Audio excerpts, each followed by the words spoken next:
All right, so this one is, I don't know about you, but this one is wild. The Onion. You know that Onion. Tried to buy Infowars. Yeah, you really can't make this stuff up. It's like a headline straight out of, well, The Onion itself. Seriously?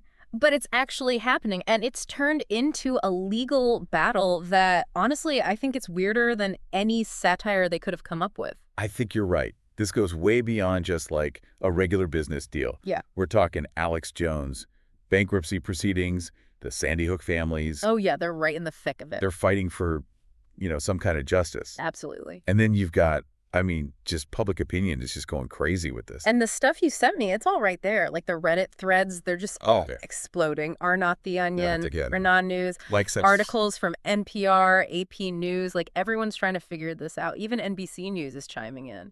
It's so interesting to see the range of reactions, too. It's not all the same. Like, you've got some people who think this is, like, poetic justice. Yeah, right. Take down misinformation with satire. But then others are like, hold on, is satire the right tool for something this heavy? Yeah, that's a good point. It's a lot to unpack. But let's start with the basics here. The Onion's parent company, Global Tetrahedron, they actually won the initial bankruptcy auction for Infowars. Yeah. Their bid had two parts. So there was the money, $1.75 million in cash, but also this agreement with some of the Sandy Hook families, and they were creditors in Jones's bankruptcy. Okay, so wait, I'm trying to follow this. Another bidder, First United American Companies, which, by the way, has ties to Jones, offered $3.5 million. Straight up cash. Yeah. So why would some families prefer the Onion's bid? It was less money. It doesn't make sense, like financially. It's interesting, right? I think it really shows you what matters to them. This was, for these families, so much bigger than money. Yeah. This was about silencing a platform they felt caused, unimaginable harm. Yeah. They truly believed that The Onion, using their, satire, could actually dismantle all the harmful stuff Infowars puts out there. Wow. And maybe even turn it into something good, something that helps. So they were willing to, take a financial hit to achieve that goal. It seems so. That's pretty powerful. But then Judge Christopher Lopez, he comes in, rejects both bids. Right. What was going on there? Well, he said a live auction would have gotten a better price. Like, he thinks Infowars is worth more than either of those offers. Which, makes you think, how do you put a price tag on something like Infowars? Exactly. It's all built on controversy. It's got a very specific audience. Is it just about the numbers? Or is there something else there? The Reddit threads are going nuts about that. Some people are even saying the judge might be, corrupt. I get why they'd say that. It feels like he's going against what some of the families want. And as we said, they had some pretty strong reasons for wanting the Onion to win.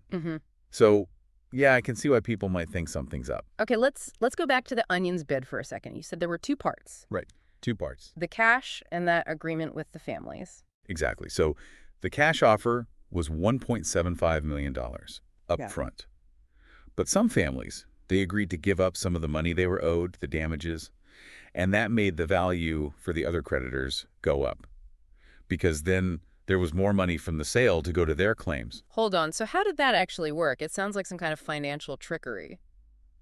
Well, it's strategic. They gave up some of their own claims, and that shifted value to the other creditors. It was like, Clever. Yeah.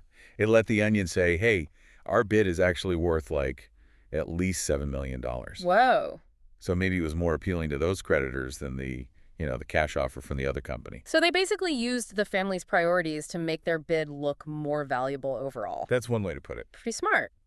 But were there any, downsides, anything the trustee might have been worried about? Well, it definitely made things more complicated. And it meant everyone had to work together, all the different parties. And in a situation like this, it can be risky. Things could fall apart. Yeah, that's true. So it was a gamble, but I guess it paid off in the initial auction, even though the judge later said no. Man, this is a wild ride. And it gets even wilder.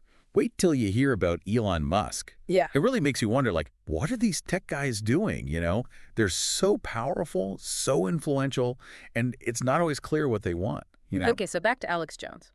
He was worried he'd lose his Twitter account in this wholesale thing. Right, and that's where X Corp jumps in. The company that owns Twitter now. Yeah. They came in and said, hold on, Twitter accounts, those aren't part of bankruptcy. You can't just sell those without, the person who owns the account saying it's okay. That's huge. It is. Makes you think, who owns these accounts? Yeah. Especially if someone goes bankrupt. Right. Imagine if, like, a company's entire social media presence just gets auctioned off. Oh, total chaos.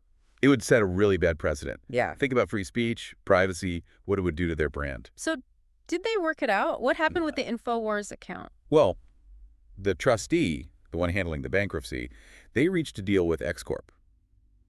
The buyer could get the Infowars content, all the stuff they post, but not the account itself. Interesting. But of course, Judge Lopez throws out the Onion's bid. Right. So now that deal's in limbo.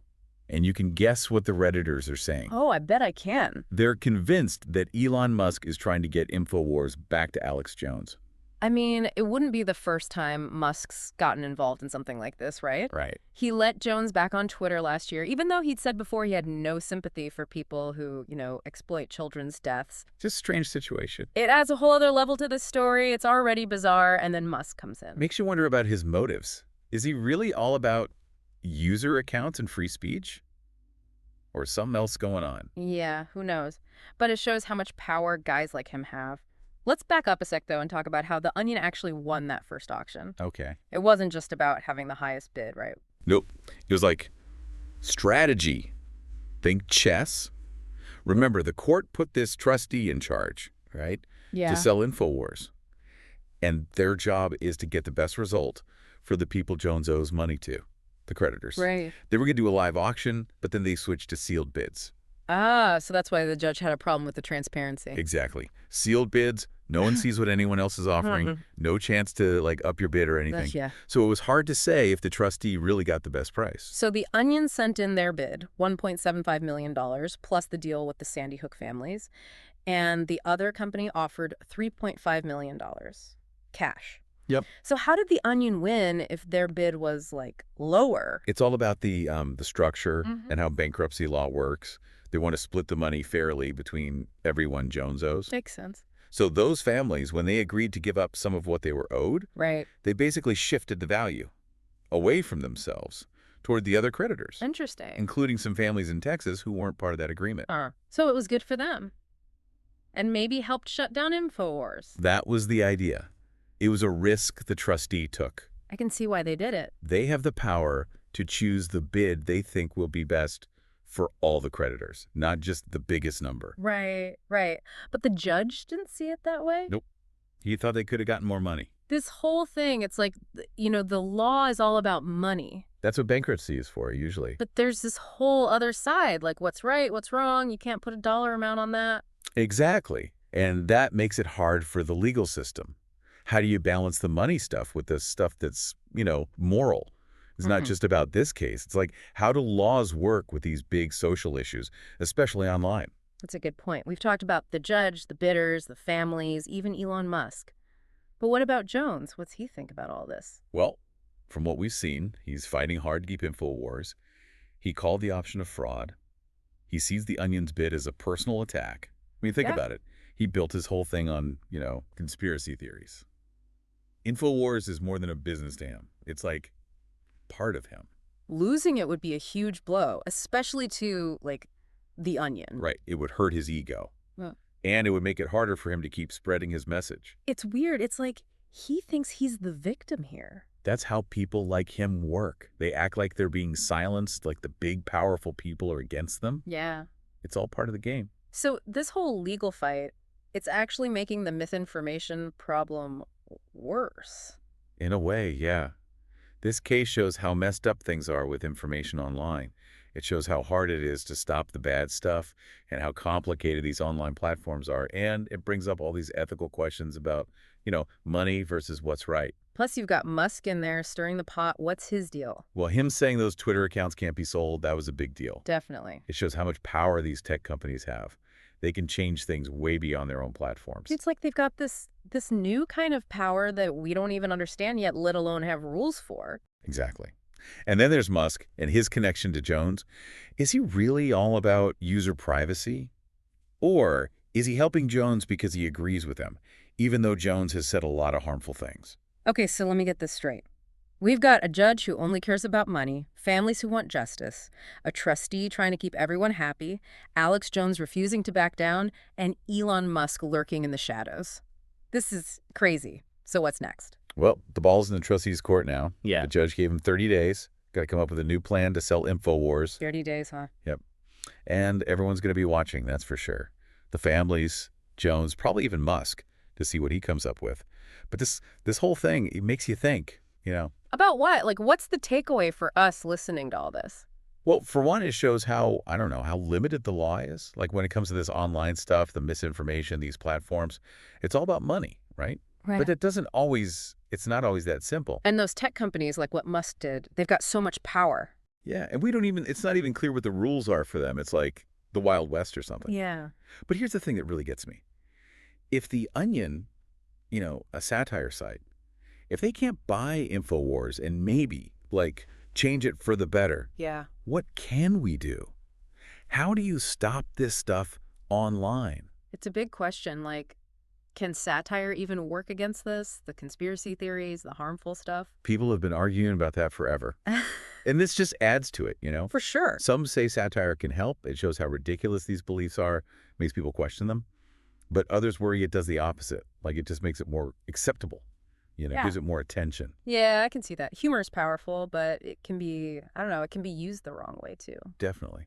And this, with the Onion, it was a big risk they were taking. They were trying to use satire to fix things, take this platform that was doing harm and turn it into something good. It's a cool idea. It is. But, I mean, we've seen how complicated it is. It's not a sure thing. And people had different reactions. Some people, the ones hurt by what Jones was saying, they saw it as hope. Maybe things can get better. Right. But others weren't so sure. Can satire really change things? Is it even okay to, get involved with a platform like Infowars? It's almost like this case is a test, how people feel about satire, about misinformation, about using humor for serious stuff. That's a good way to think about it. Yeah. And it shows there's no easy answer. Satire works or it doesn't work. It depends. It depends who's listening, what you're trying to do. Yeah. It's not a magic solution. Sounds like we're stuck with this misinformation problem then. I wouldn't say stuck, but there's no easy fix, that's for sure. It's going to take a bunch of different things working together. Yeah. Laws, technology, education, even, maybe satire used in the right way. This case is a good reminder that this fight for the truth, it's not over. Nope. And it's on all of us, not just, some experts or whatever. It's about what we choose to believe, calling out the lies, supporting the good guys. We all got to do our part. We started with the Onion buying Infowars, and now we're talking about, the future of truth. What a journey. That's deep dives for you. So, what's next for Infowars? No one knows, but I bet it's going to be interesting. Yeah, 30 days, that's all the trustee has. Will the Onion try again? Will someone else jump in? What about Musk and his, Yeah. We'll keep an eye on it, break it down for you, let you know what's important.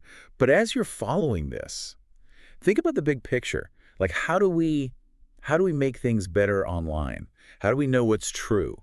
How do we stop the bad stuff? Those are the real questions. Hopefully this has given you something to think about, maybe even inspired you to do something. It's on all of us. That's right. The fight for truth is a team effort.